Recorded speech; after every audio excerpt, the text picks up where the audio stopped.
What if the chaos in your life isn't coming from the world, but from your refusal to see what was never yours to control?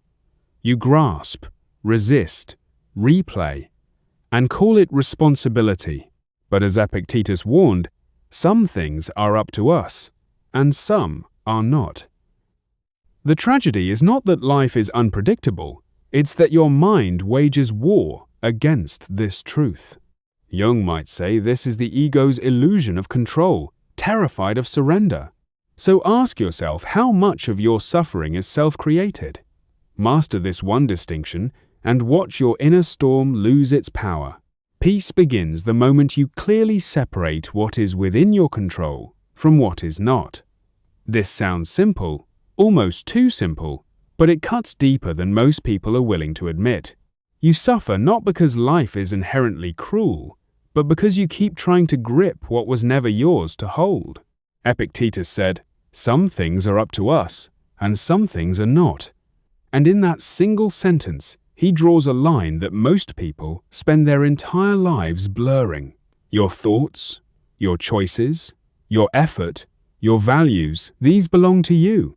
The opinions of others, the outcome of your efforts, the past, the future, these do not. Yet notice how much of your energy is spent on things outside your control. You replay conversations, trying to rewrite them. You worry about how you are perceived. You cling to outcomes as if your identity depends on them. This is where inner chaos is born. Jung observed that we suffer from the things we imagine, and much of that imagination is rooted in this confusion. Try this. For one day, draw a mental boundary.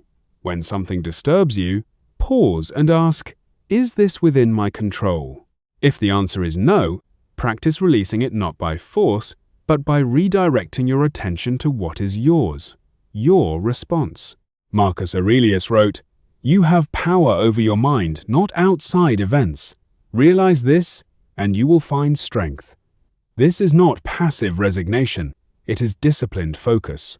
You are not shrinking your world, you are reclaiming it. And in that reclamation, something unexpected happens. The noise quiets, the anxiety loosens, and you begin to feel a kind of freedom that does not depend on circumstances.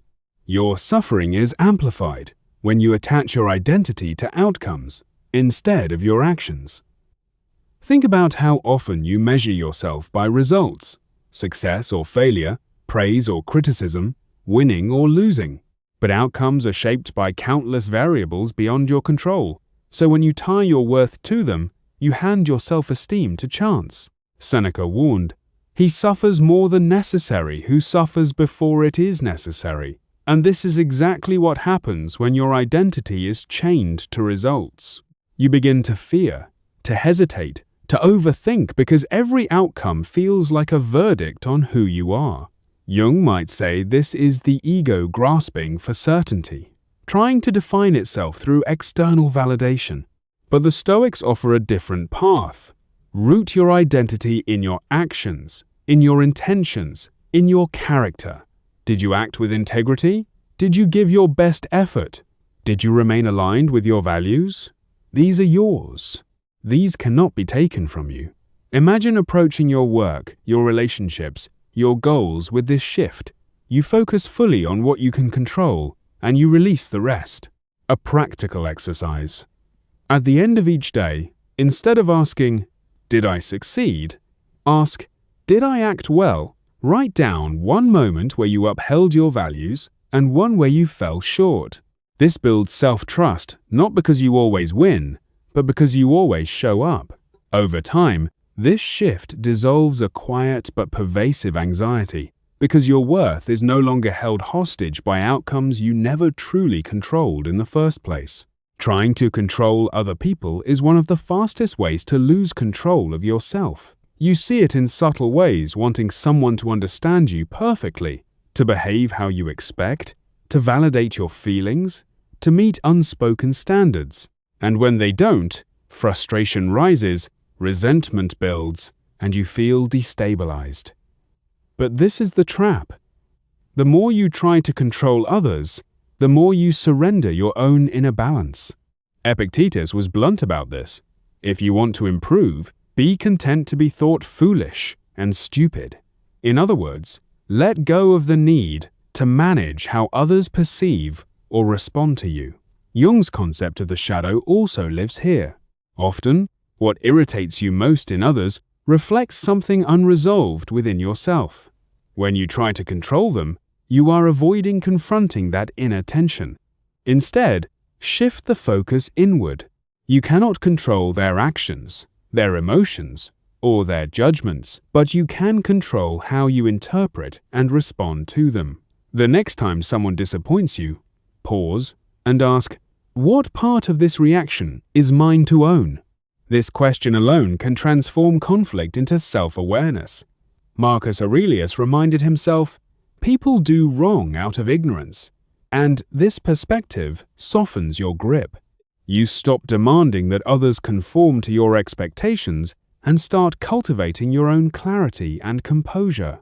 And paradoxically, when you release the need to control others, your relationships often improve, not because they change, but because you do. Acceptance of what you cannot control is not weakness, but the foundation of true strength. There is a quiet resistance in you that believes letting go means giving up, that acceptance is a form of defeat. But this is a misunderstanding. The Stoics did not teach passivity, they taught precision. They understood that wasting energy on the uncontrollable drains you of the strength needed to act where it matters. Marcus Aurelius wrote, accept whatever comes to you woven in the pattern of your destiny, for what could more aptly fit your needs. This is not fatalism, it is alignment. Jung might call this the process of individuation, where you stop fighting reality and begin integrating it. Think of a river. It does not resist the shape of its banks, it flows through them. That is where its power lies. You are the same. When you accept what is outside your control, the past, other people, unforeseen events, you stop leaking energy through resistance. A simple practice. When something unwanted happens, say to yourself, this is what is. Not, this is what I wanted, but this is what is. Then ask, what is the next right action within my control? This shift moves you from reaction to intention. Over time, acceptance becomes less of a struggle and more of a reflex. And in that space, you discover a strength that is not brittle, not dependent on circumstances, but rooted in your ability to meet reality as it is. When you fully live the dichotomy of control, you reclaim your attention and reshape your entire experience of life. Attention is your most valuable resource, yet most of it is scattered across things you cannot influence. Worrying about the future, replaying the past, anticipating judgment, fearing outcomes. This fragmentation creates a constant undercurrent of anxiety. But when you internalize this Stoic idea, something profound happens. Your attention returns to you. Epictetus taught that discipline of perception is the key to freedom, and this is where it begins. You stop feeding what is uncontrollable and start investing in what is yours.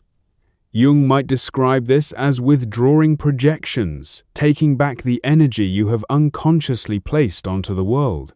Imagine how different your days would feel if your attention was anchored in your actions, your thoughts, your present moment. A practical exercise. Set a reminder 3 times a day. When it goes off, pause and ask, where is my attention right now? Then gently bring it back to something within your control, a task, a breath, a decision. Over time, this practice rewires your experience. Marcus Aurelius wrote, the happiness of your life depends upon the quality of your thoughts. And your thoughts, unlike the world around you, are something you can shape. This is how your reality changes, not through external transformation, but through an internal realignment. The world may remain unpredictable, but you are no longer at its mercy. You become, in the truest sense, self-governing.